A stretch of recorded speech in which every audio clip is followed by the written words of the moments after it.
നമസ്കാരം. എല്ലാവർക്കും പുതിയൊരു വീഡിയോയിലേക്ക് സ്വാഗതം. സരസ്വതി പൂജയ്ക്ക് വളരെ പ്രശസ്തമായ ഒരു ക്ഷേത്രമാണ് പനച്ചിക്കാട് സരസ്വതി ക്ഷേത്രം. ഇത് കോട്ടയം ജില്ലയിലെ പനച്ചിക്കാട് എന്ന ഗ്രാമപഞ്ചായത്തിലാണ് സ്ഥിതി ചെയ്യുന്നത്. ഈ ക്ഷേത്രം പനച്ചിക്കാട് ശ്രീ ദക്ഷിണ മൂകാംബിക എന്നും അറിയപ്പെടുന്നു.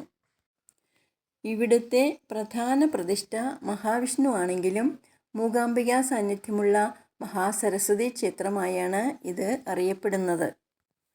ഗണപതി, ശിവൻ, അയ്യപ്പൻ, നാഗദൈവങ്ങൾ, ബ്രഹ്മരക്ഷസ്, യക്ഷി എന്നീ ഉപദേവതകളെയും ഇവിടെ പ്രതിഷ്ഠിച്ചിരിക്കുന്നു. ഈ ക്ഷേത്രത്തിലെ യഥാർത്ഥ പ്രതിഷ്ഠ ഒരു കുഴിയുടെ ഉള്ളിൽ വെള്ളത്തിൽ മുങ്ങിക്കിടക്കുന്നതിനാൽ പ്രതിഷ്ഠ കാണാൻ കഴിയുന്നതല്ല. മലമുകളിൽ നിന്നും ഒലിച്ചു വരുന്ന ഒരു നീർച്ചാലിൽ നിന്നാണ് ഈ കുഴിയിലേക്ക് വെള്ളം ലഭിക്കുന്നത്. ഈ നീർച്ചാൽ കിഴക്കോട്ടൊഴുകി നദിയിൽ ചേരുന്നു. ഈ ക്ഷേത്രത്തിലെ പ്രധാന ഉത്സവം നവരാത്രിയോടനുബന്ധിച്ചുള്ള മഹാസരസ്വതി പൂജയാണ്. കന്നിമാസത്തിലാണ് സരസ്വതി പൂജ നടക്കുന്നത്. 9 ദിവസം നീണ്ടു നിൽക്കുന്ന നവരാത്രി മഹോത്സവത്തിൽ പങ്കെടുക്കാൻ ധാരാളം ഭക്തർ ഇവിടെ എത്താറുണ്ട്. നവരാത്രിയുടെ അവസാന ദിവസമായ വിജയദശമി നാളിൽ കുട്ടികളെ എഴുത്തിനിരുത്തുന്ന വിദ്യാരംഭം ചടങ്ങ് നടക്കുന്നു. ഐതിഹ്യമാലയിൽ ഈ ക്ഷേത്രത്തെക്കുറിച്ച് ഒരു ഐതിഹ്യം പറയുന്നുണ്ട്. അതിപ്രകാരമാണ്.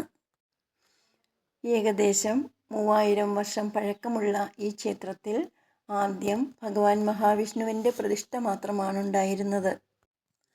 അക്കാലത്ത് കിഴിപ്പുറം, കരുനാട്, കൈമുക്ക് എന്നീ 3 ബ്രാഹ്മണ കുടുംബക്കാർക്കായിരുന്നു ക്ഷേത്രത്തിൽ ഊരായ്മ സ്ഥാനം.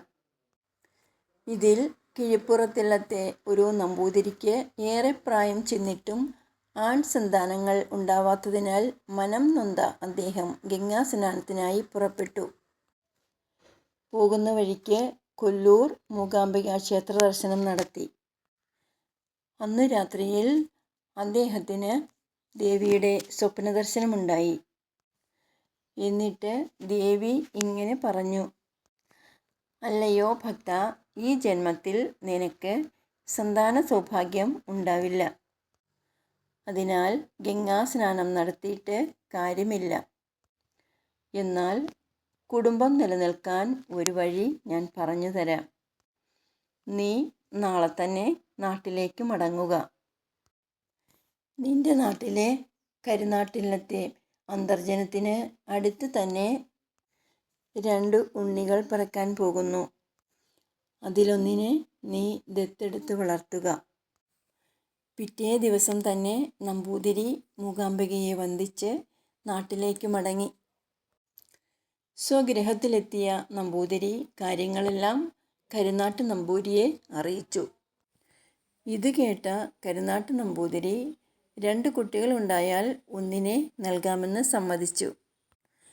തുടർന്ന് സന്തോഷവാനായ കിഴിപ്പുറം നമ്പൂതിരി മഹാവിഷ്ണു ക്ഷേത്രത്തിൻ്റെ തെക്ക് ഭാഗത്തുള്ള കുളത്തിലെത്തി തൻ്റെ ഓലക്കുട കരയിൽ വെച്ച് കുളിക്കാനിറങ്ങി. കുളി കഴിഞ്ഞ് കുടയെടുക്കാൻ ശ്രമിച്ചപ്പോൾ അത് അനങ്ങുന്നില്ല. അപ്പോൾ അവിടെ ഒരു ദിവ്യപുരുഷൻ പ്രത്യക്ഷപ്പെട്ട് നമ്പൂതിരിയോടായി പറഞ്ഞു: "അല്ലയോ ബ്രാഹ്മണ ശ്രേഷ്ഠ, സാക്ഷാൽ ആദിപരാശക്തിയായ മൂകാംബികാദേവി അങ്ങയുടെ കുടയിൽ കുടികൊണ്ടിരിക്കുന്നു.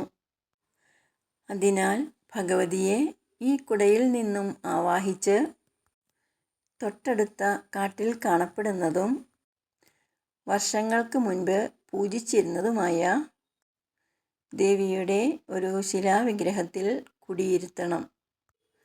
എന്നാൽ ഇന്നത് പൂജിക്കാൻ ശക്തിയുള്ളവർ ആരുമില്ല. അതിനാൽ അതിനു നേരെ പടിഞ്ഞാറോട്ട് അഭിമുഖമായി മറ്റൊരു ബിംബം കൂടി പ്രതിഷ്ഠിച്ച് അതിൽ പൂജയും നിവേദ്യവും നടത്തി വേണം മൂലപ്രതിഷ്ഠയെ വന്ദിക്കാൻ. മൂലവിഗ്രഹത്തിൻ്റെ കാവലാളായി ഒരു യക്ഷിയുണ്ട്. ആ യക്ഷിക്ക് വറപൊടിയും ശർക്കരയും ഇളനീരും കൂടിക്കുഴച്ച് നേദിച്ച് വേണം വിഗ്രഹമെടുക്കാൻ. അങ്ങനെ നമ്പൂതിരി ആ ദിവ്യപുരുഷൻ പറഞ്ഞതുപോലെ ചെയ്തു. അങ്ങനെ അവിടെ അതിദിവ്യമായ സരസ്വതി സാന്നിധ്യമുണ്ടായി. കാലാന്തരത്തിൽ മഹാവിഷ്ണു ക്ഷേത്രം മഹാസരസ്വതി ക്ഷേത്രമായി അറിയപ്പെട്ടു. നവരാത്രി കാലത്ത് എല്ലാ ദിവസവും സാംസ്കാരിക പരിപാടികൾ നടക്കുന്നു. വിജയദശമി നാളിൽ കുട്ടികളെ എഴുത്തിനിരുത്തുന്ന വിദ്യാരംഭം ചടങ്ങ് നടക്കുന്നു. മറ്റൊരു പ്രത്യേകത ഇവിടെ എല്ലാ ദിവസവും വിദ്യാരംഭം കുറിക്കുന്നു എന്നുള്ളതാണ്. പനച്ചിക്കാട്ടെ പ്രധാന വഴിപാടുകളിലൊന്നാണ് സാരസ്വതം നെയ്യ്. ഈ നെയ്യ് ശുദ്ധിവൃത്തിയോടും ഭക്തിയോടും കൂടി കഴിച്ചാൽ വാണീദേവിയായ സരസ്വതി ദേവിയുടെ അനുഗ്രഹം ഉണ്ടാകുന്നതാണ്. ഈ വീഡിയോ ഇഷ്ടമായി എന്ന് കരുതുന്നു. നന്ദി, നമസ്കാരം.